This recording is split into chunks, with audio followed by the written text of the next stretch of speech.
This bulletin is sponsored by a diagnostic center.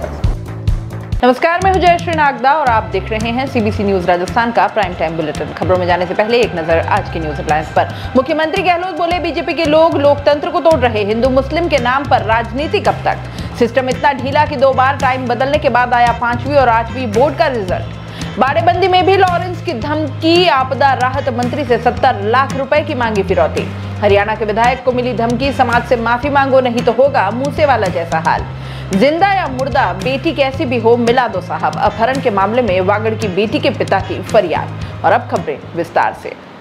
Rajasthan के मुख्यमंत्री अशोक गहलोत ने कहा, राज्यसभा चुनाव की हमारी तैयारियां पूरी है। 126 विधायक हमारे साथ हैं। बीजेपी के स्पॉन्सर सुभाष चंद्रा निर्दलीय होकर जानबूझकर यहां मैदान में आए हैं, ये समझ नहीं आया। इन लोगों के पास मेजॉरिटी नहीं है। बीजेपी हॉर्स ट्रेडिंग के पूरे प्रयास कर रही है। सभी कांग्रेस और निर्दलीय विधायकों का पूरा समर्थन हमें मिला हुआ है।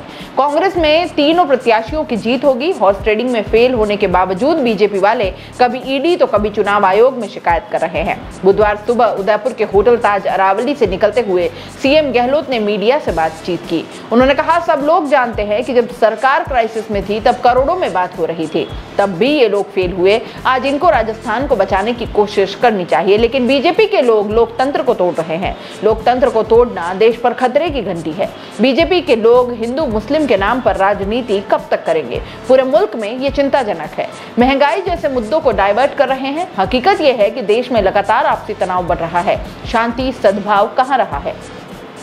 राज्यसभा चुनाव को लेकर 6 दिनों से चल रही गहमा गहमी के बाद गहलोत उदयपुर से रवाना हो गए हैं। कांग्रेस सहित सभी निर्दलीय विधायकों से उन्होंने यहां मुलाकात की।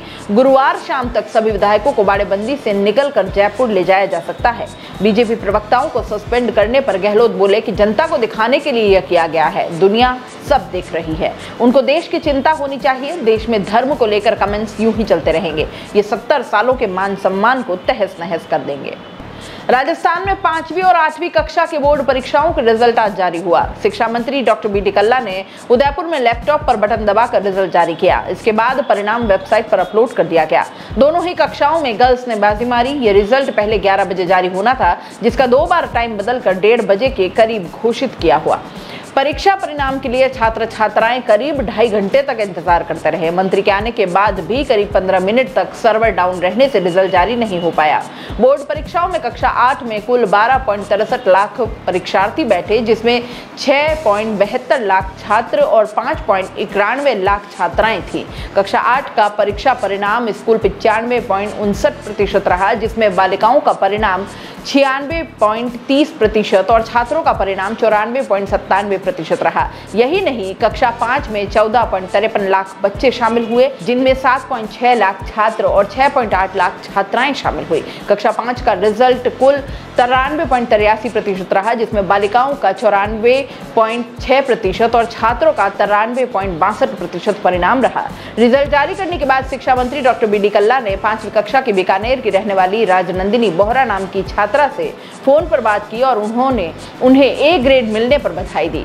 कल्ला ने पूछा कि बेटा आप क्या बनना चाहते हो, तो राजनंदिनी ने डॉक्टर बनने की ख्वाहिश जताई। दरअसल यह परिणाम सुबह 11 बजे जारी हो जाना था, लेकिन शिक्षा मंत्री डॉक्टर बी डी कल्ला के कांग्रेस की बाड़ाबंदी में होने के चलते परिणाम जारी होने में देरी हो गई। परिणाम की देरी होने के चलते पहले शिक्षा मंत्री ने ट्वीट कर 12:15 बजे तक परिणाम जारी करने की जानकारी दी, लेकिन इसके बावजूद SIRT कार्यालय में शिक्षा मंत्री करीब 1:15 बजे पहुंचे और 1:25 पर परिणाम को जारी किया गया। इसके बाद उसे वेबसाइट पर अपलोड किया गया। मंत्री कल्ला के आने के बाद भी करीब 15 मिनट तक सर्वर डाउन रहा और रिजल्ट जारी नहीं हो पाया। बार बार इंजीनियर लैपटॉप पर प्रयास करते रहे, लेकिन ज्यादा लोड होने से साइट डाउन हो गई। कल्ला ने कहा कि परिणाम देखकर काफी अच्छा लगा कि बालिकाएं लगातार शिक्षा की दिशा में तेजी से आगे बढ़ रही हैं। हमारा राज्य शिक्षा के क्षेत्र में बिना प्रचार किए काफी आगे निकल गया है। इंग्लिश मीडियम स्कूलों में भी नामांकन काफी बढ़ा है। उन्होंने कहा कि 3rd ग्रेड टीचर्स की ट्रांसफर पॉलिसी को लेकर भी कहा कि मामला प्रोसेस में है। मुख्य सचिव के मार्फत जल्द पॉलिसी सबके सामने आएगी।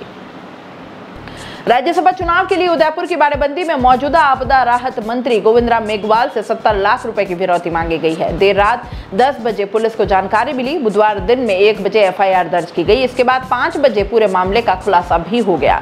मामले में पुलिस ने 24 घंटे के अंदर खुलासा कर दिया है। धमकी देने वाले की पहचान सुनील बिश्नोई उर्फ सेठी के रूप में की गई है, जो बीकानेर के खाजूवाला के 10 बीडी चक का रहने वाला है। सुनील फिलहाल मलेशिया में नौकरी कर रहा है।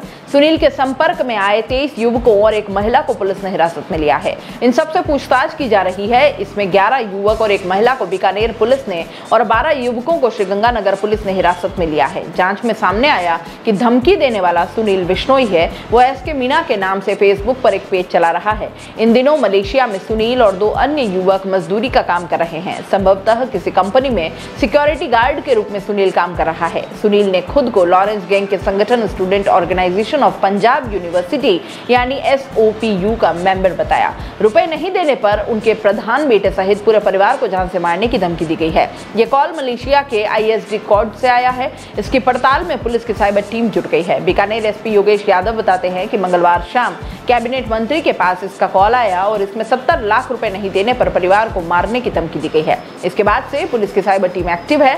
उधर IG ओम प्रकाश खुद इस मामले की पड़ताल कर रहे हैं। बीकानेर के अलावा श्रीगंगानगर पुलिस को भी सक्रिय किया गया है। धमकी देने वाले ने स्वयं को SOPU गैंग का सदस्य बताया है, जो गैंगस्टर लॉरेंस का है। उसने मंत्री से व्हाट्सएप पर चैट की है, जिसमें परिवार के सदस्यों के फोटो भेजते हुए बताया गया कि सुरक्षा कर्मी उनके साथ रहते हैं, परिवार के साथ नहीं। इसी चैट को जांच का आधार बनाकर पुलिस की साइबर टीम काम कर रही है। सुनील और उसके साथियों ने कैबिनेट मंत्री गोविंद राम मेघवाल से 70 लाख रुपए क्यों मांगे, किसके कहने से मांगे? इन सवालों के जवाब ढूंढने के लिए ही पुलिस ने 24 जनों को हिरासत में लिया है। ये 24 लोग वो हैं जिन्होंने पिछले दिनों में सुनील से बात की है। हो सकता है कि धमकाने की प्लानिंग में ये लोग भी शामिल हो। पुलिस इन सभी से पूछताछ कर रही है। हरियाणा के हिसार में आदमपुर सीट से कांग्रेस विधायक कुलदीप बिश्नोई को मूसेवाला जैसा हाल करने की धमकी मिली है। धमकी देने वाला युवक बाड़मेर के गुड़ामलानी का रहने वाला है। बुधवार को हरियाणा पुलिस बाड़मेर पहुंची। यहां RGT पुलिस की मदद से युवक को पकड़ा। दरअसल गुड़ामलानी के रहने वाले कंवरराम पुत्र गोकला राम ने विधायक कुलदीप बिश्नोई को 3 अलग अलग मैसेज कर चेतावनी दी थी। मैसेज में लिखा था कि सुधर जाओ, नहीं तो तुम्हारा हाल भी सिद्धू मूसेवाला जैसा होगा। इस पर MLA के PA ने आदमपुर में मुकदमा दर्ज करवाया था। पुलिस ने मामला दर्ज कर फोन नंबर के आधार पर धमकी देने वाले व्यक्ति की तलाश की। नंबर ट्रेस करने पर युवक राजस्थान के बाड़मेर गुड़ामलानी निवासी था। हरियाणा पुलिस ने राजस्थान पुलिस से मदद मांगी। हरियाणा पुलिस बुधवार को बाड़मेर RGT पुलिस के सहयोग से पकड़ कर ले गई। RGT थानाधिकारी ओम प्रकाश के मुताबिक हरियाणा के आदमपुर थाने में दर्ज मामले में गोलिया यानी कि गुड़ामलानी निवासी कंवरराम पुत्र गोकला राम को हरियाणा पुलिस हिरासत में लेकर गई है। आदमपुर MLA कुलदीप बिश्नोई को धमकी दी गई थी। कांग्रेस विधायक कुलदीप बिश्नोई को मंगलवार को व्हाट्सएप पर 14 मिनट में 3 बार संदेश भेजकर जान से मारने की धमकी दी गई थी। मंगलवार दोपहर बाद करीब 3:10 पर, 3:11 और 3:24 पर संदेश भेजे गए। संदेश में लिखा कि कुलदीप बिश्नोई सुधर जाओ, समाज से माफी मांग लो, समाज को नोचना बंद करो। 3:10 पर भेजे गए संदेश में कहा गया कि कुलदीप, तेरी वजह से पूरे समाज बदनाम हो रही है। समय रहते सुधर जा, वरना मूसेवाला के साथ हुआ वही तेरे साथ होगा। 3:11 पर संदेश लिखा गया कि जो बिश्नोई समाज में जन्म लेकर इस तरह से इस पीरजादे गैंग का मुख्य सरगना बना हुआ है। अपहरण के 2 माह बाद नाबालिग की तलाश में विफल पिता ने पुलिस से बेटी को जिंदा या मुर्दा कैसे भी मिलवाने की अपील की है। बात वागड़ की कर रही हूँ।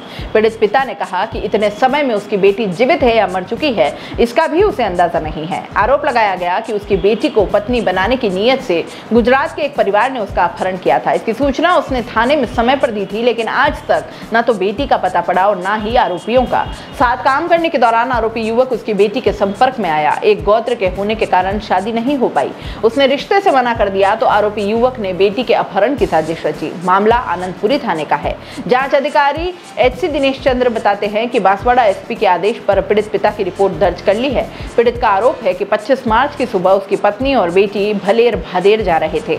तभी बीच में पड़ने वाले पहाड़ी रास्ते में घूगस नाडिया फला निवासी राहुल पुत्र कीमा पारगी, प्रभु, लीमजी, कांति वगैरह अन्य लोग वहां बाइक से पहुंचे। इसमें मुख्य आरोपी ने उसके साथी के साथ बेटी का अपहरण किया, जिसकी जन्म तारीख जनवरी 2008 होकर नाबालिग है। वहीं पीड़ित की पत्नी को बदमाश जंगल की ओर ले गए, जहां शोर सुनकर कुछ लोग दौड़े तो बदमाश उसकी पत्नी को छोड़कर भाग गए, लेकिन तब से लेकर अब तक उसकी बेटी का कोई अता पता नहीं। पीड़ित ने मामले में पूरी बात बताते हुए ये भी लिखा कि अगर किसी कारण से उसकी बेटी के साथ कुछ भी अप्रिय होता है तो इस मामले में थानाधिकारी और थाने की पुलिस दोषी होगी। उसने 24 अप्रैल को भी इस मामले में पुलिस को रिपोर्ट दी थी, लेकिन पुलिस ने कोई कार्रवाई नहीं की। पिता ने बताया कि उसकी बेटी बंद स्कूल और के दौरान मजदूरी करने गुजरात गई थी, तभी वह आरोपी के टच में आ गई। मामले में थानाधिकारी दिलीप सिंह बताते हैं कि एसपी के आदेश पर एफआईआर दर्ज कर ली है, जांच अधिकारी भी लगाया है। नाबालिग के सुराग जुटाकर तलाश करने की कोशिश कर रहे हैं। प्राइम टाइम बुलेटिन में इतना ही, दीजिए इजाजत, नमस्कार। This bulletin is sponsored by a diagnostic center. दोस्तों, सीबीसी न्यूज आपके सहयोग से लगातार बढ़ता जा रहा है। स्वतंत्र पत्रकारिता का सहयोग करने के लिए आपका धन्यवाद। सबसे पहले तो जिन लोगों ने हमारे चैनल को सब्सक्राइब नहीं किया है तो पहले सब्सक्राइब करें, जिसका कोई शुल्क नहीं लगता और बड़ा आसान है। बस नीचे दिख रहे लाल सब्सक्राइब के बटन को दबाना है और पास में दिख रहे बेल आइकन को भी दबाना है, ताकि आपको अपने सीबीसी न्यूज के हर अपडेट्स मिल सके। हमारे इंस्टाग्राम पेज और फेसबुक पेज को भी लाइक करें, फॉलो करें, वहां पर भी आपको मिलती है तरह तरह के अपडेट्स। हम पूरे राजस्थान से आपके लिए लाते हैं वो खास खबरें जो आपके लिए जरूरी है, और वो भी पूरी बेबाकी के साथ। पत्रकारिता के इस मुश्किल दौर में आपकी आवाज जिम्मेदारों तक पहुंचाना ही हमारा लक्ष्य है, और ये आपके सहयोग के बिना संभव नहीं है। हमारा सहयोग करें, स्वतंत्र पत्रकारिता में अपना योगदान दें और ज्वाइन बटन पर जाकर सदस्यता लें, चाहे सबसे छोटी सहायता के रूप में ही क्यों न हो। जनता की बेबाक आवाज बने रहें, उसके लिए सहयोग आपको ही करना है। सब्सक्राइब करिए और ज्वाइन बटन पर क्लिक कर सदस्यता ग्रहण कीजिए।